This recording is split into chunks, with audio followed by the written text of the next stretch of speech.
Olá, seja muito bem-vindo ao Literatura Falada, que hoje traz Alfonso de Guimarães, um poeta que eu admiro muito. Alfonso de Guimarães é pseudônimo de Afonso Henrique da Costa Guimarães, poeta mineiro nascido na cidade de Ouro Preto em 1870 e morto em Mariana no ano de 1921. A poesia de Alfonso de Guimarães é marcadamente mística e se envolve com questões de religiosidade católica e que exploram temas como a morte, a solidão, a inadaptação ao mundo e principalmente a morte da amada. Isso leva o professor Alfredo Bose a dizer que Alfonso de Guimarães foi poeta de um só tema: morte da amada. E essa morte da amada é uma eventual sublimação dos sentimentos amorosos pela prima Constança, morta ainda na juventude. Eu trouxe aqui hoje um poema que eu gosto muito, que eu já trabalhei muito com alunos em cursos de literatura brasileira e que é um poema bastante conhecido do Alfonso de Guimarães, que é A Catedral. Eu vou ler esse poema, vou disponibilizar para vocês em tela e depois eu vou fazer alguns breves comentários sobre o texto. Vamos lá. A Catedral. Entre brumas, ao longe surge a aurora. O hialino orvalho aos poucos se evapora. Agoniza o arrebol. A catedral ebúrnea do meu sonho aparece na paz do céu tristonho, toda branca de sol. E o sino canta em lúgubres responsos.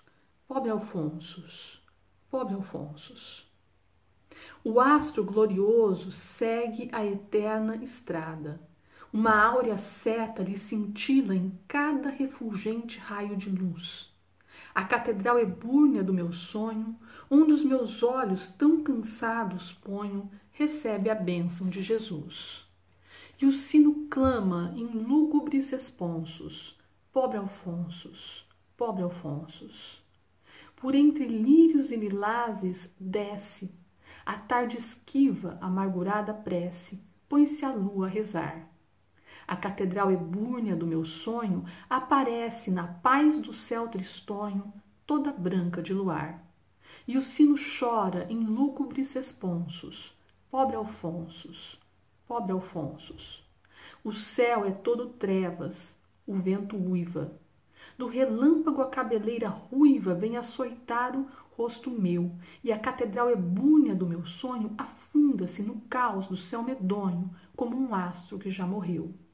E o sino geme em lúgubres responsos: pobre Alfonsos, pobre Alfonsos. Bom, é um texto que eu realmente acho belíssimo, e eu passo a fazer alguns breves comentários que de forma alguma tentam dar conta da totalidade dessa poesia, que é bastante complexa e pode ser explorada por vários e diversos caminhos interpretativos. Então eu faço apenas alguns comentários. Vamos a eles. Primeiramente, você deve perceber que o poema é composto por 4 instantes. Veja que as estrofes são agrupadas em 4 partes. E essas partes sugerem, cada um desses grupos de versos sugere a passagem do tempo, como se fossem da manhã, do alvorecer do dia até a madrugada. A primeira parte sugere a manhã, o nascer do dia. A segunda sugere o raiar do dia. A terceira, o final da tarde. E a última parte, a noite e a madrugada. Cada etapa do dia parece traduzir uma maneira diferente do badalar do sino. Veja, na primeira parte o sino canta, na segunda o sino clama, na terceira o sino chora e na quarta o sino geme.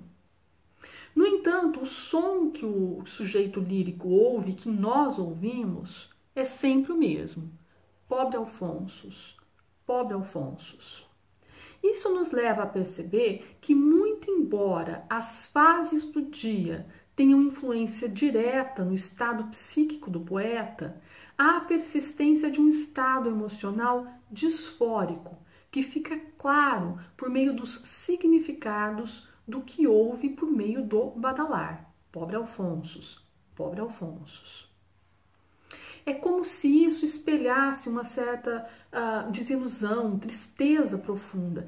Veja que o subjetivismo e o caráter individual são interesses bem marcantes do simbolismo, né, que é o movimento estético a que Alfonso de Guimarães fazia parte. Isso em detrimento do geral e do universal, né, a não ser que ele apareça no que há de particular. Não sei se eu me faço entender. Quer dizer, então, o subjetivismo, o caráter individual são interesses marcantes e eles sempre vão aparecer, né, em detrimento do que é geral e do que é universal.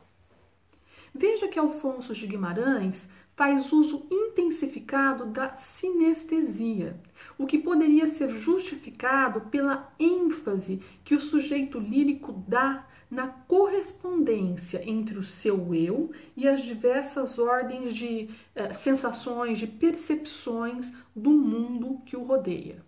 Há uma espécie de correspondência entre o mundo material e o mundo espiritual, entre o macrocosmo e o microcosmo. É como se o mundo espelhasse ele espelhasse o mundo, né? Isso faz com que o poema deixe transparecer certo ar místico e evidentemente religioso, né?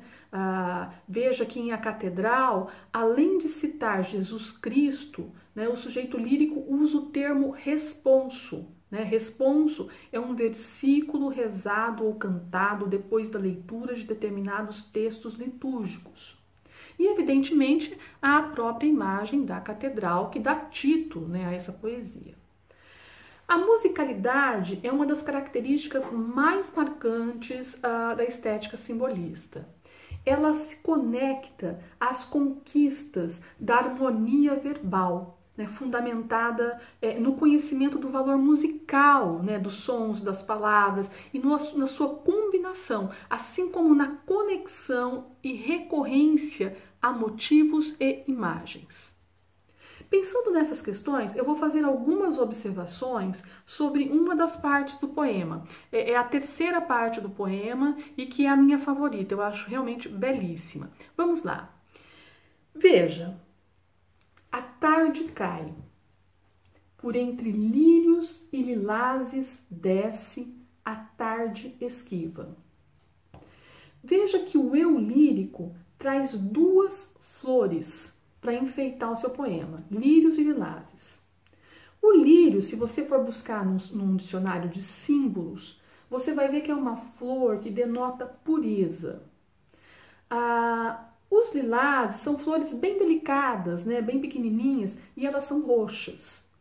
Portanto, o verso aparece contaminado pela pureza e pela delicadeza das flores, além do lúgubre do roxo, tão significativo para o estado emocional do sujeito lírico. E para uma tarde esquiva, né, lembrando a vocês o sentido de esquiva. Esquiva implica em fuga, devido a um sentimento desagradável. Perceba a rima. Desce prece, rezar luar, sonho tristonho.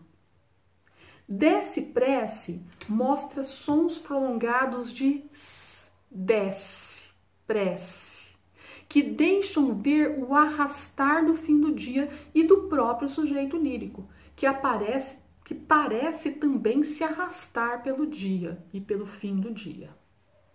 Rezar luar mostram dois termos que se voltam para o alto. Quando rezamos, nos voltamos ao céu, onde está a lua. Veja que o sujeito lírico prioriza, com isso, aquele caráter místico, religioso, que já assinalamos que a sua poesia traz. Sonho tristonho.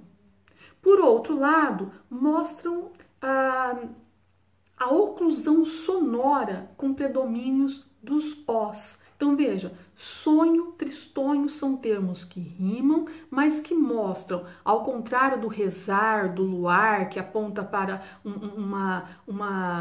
sons mais abertos, voltados para o alto, sonho e tristonho, por outro lado, mostram uma espécie de fechamento sonoro, oclusão por meio dos sons de Os. Sonho, tristonho.